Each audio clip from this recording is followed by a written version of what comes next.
Assalamualaikum warahmatullahi wabarakatuh. Puja dan puji syukur kehadirat Allah Subhanahu wa taala. Atas nikmatnya lah kita dapat mengerjakan tugas ini dengan baik. Dan tidak lupa pula kita kirimkan selawat serta salam atas baginda Muhammad sallallahu alaihi wasallam. Dan langsung saja saya atas nama Ahmad Dhani Ramadan dengan NIM 2003 0150 1008 dari kelas PJK Aceh. Saya akan membawakan materi tentang tahap-tahap dan teori pembelajaran motorik. Tahap-tahap pembelajaran motorik ada 3. Pertama, kognitif atau kognitif pas. 2. Tahap asosiatif atau asosiatif pas. 3. Tahap otomatisasi atau otonomous pas. Kognitif atau kognitif pas. Pada tahap kognitif ini akan membentuk tahap perancangan tugas pembelajaran yang gerak yang harus disesuaikan dengan seseorang yang dilibatkan. Pemahaman akan gerak terhadap seseorang diarahkan pada persoalan seberapa jauh seorang sudah mengenal keterampilan yang diajarkan.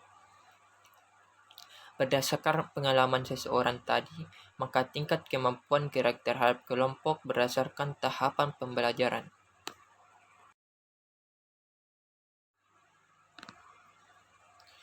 Tahap-tahap kognitif pembelajaran gerak dapat dikelompokkan menjadi 3 tahap rancangan yang meliputi sebagai berikut.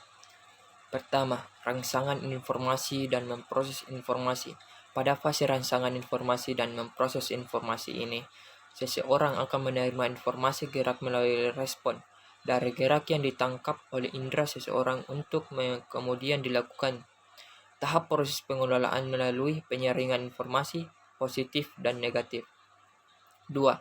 Tahap proses pengendalian dan memberikan keputusan. Dari tahap awal yakni rangsangan informasi dan memproses informasi sebagai penguat dari proses pengendalian dan memberikan keputusan pada perilaku di dalam tahap pembelajaran motorik dalam olahraga. Siswa atau atlet yang akan mendapatkan informasi dan memproses informasi positif dan negatif yang didapat dari eksternal. Dari informasi tersebut, seseorang akan mengimplementasikan gerak yang dominasi, yang memberikan keuntungan positif pada dirinya dan orang lain. 3. Tahap praktek kerja keterampilan motorik.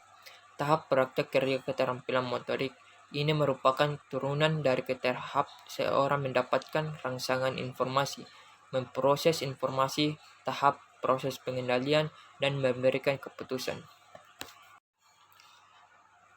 Tahap asosiatif atau asosiatif pas. Tahap asosiatif adalah pelajar atau atlet mampu memberikan rangsangan yang baik dari informasi untuk mendeteksi dan memperbaiki gerak yang salah ketika melakukan penampilan atau performa. Seseorang yang melakukan penampilan gerak akan berfokus pada dinamika dan pola keterampilan supaya mampu melakukan keterampilan yang harus untuk memperbaiki gerakan. Dalam tahap asosiatif, ini masalah permasalahan akan gerakan mampu dipecahkan melalui konsisten latihan.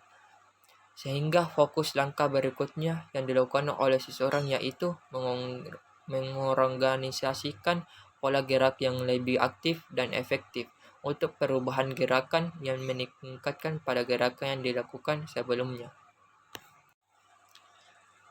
Tahap otomatisasi atau autonomous pas.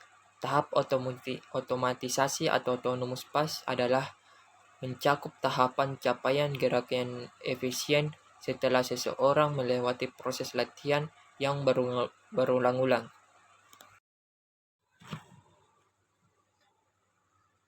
Karakter tahap pembelajaran motorik. Pada tahap pembelajaran motorik, menurut Vites dan Posner memiliki karakter sebagai berikut.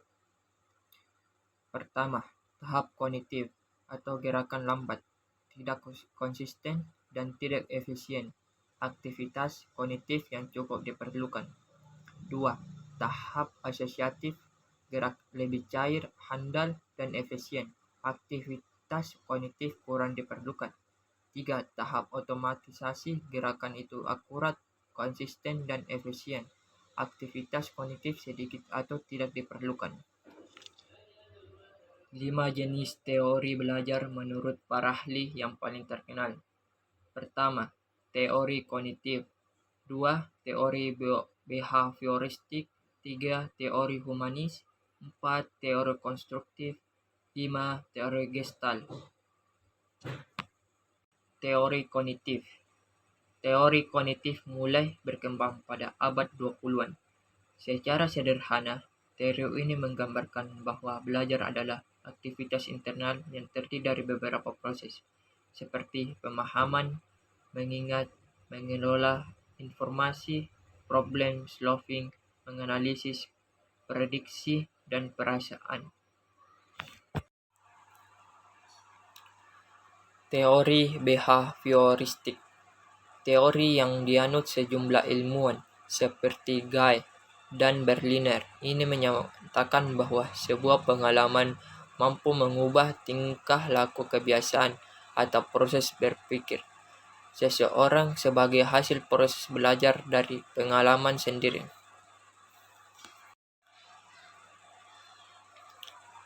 Teori humanis. Teori belajar selanjutnya adalah humanistik yang berkembang pada teori behavioristik. Tokoh humanis adalah Carl Rogers dan Abraham Maslow. Dilihat dari definisinya, teori humanis adalah metode pembelajaran yang fokus pada peserta didik guna mengembangkan potensinya.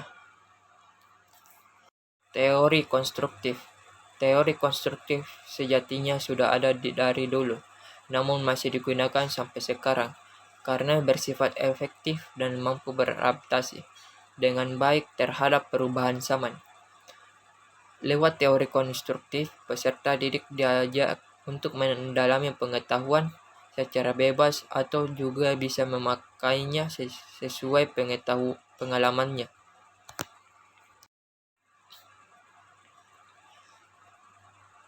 Teori Gestalt. Teori Gestalt merupakan percabangan dari teori kognitif.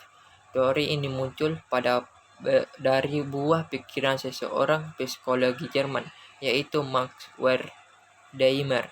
Dalam teori Gestalt, proses belajar seseorang dimulai dari pendapatan informasi, kemudian melihat strukturnya secara menyeluruh.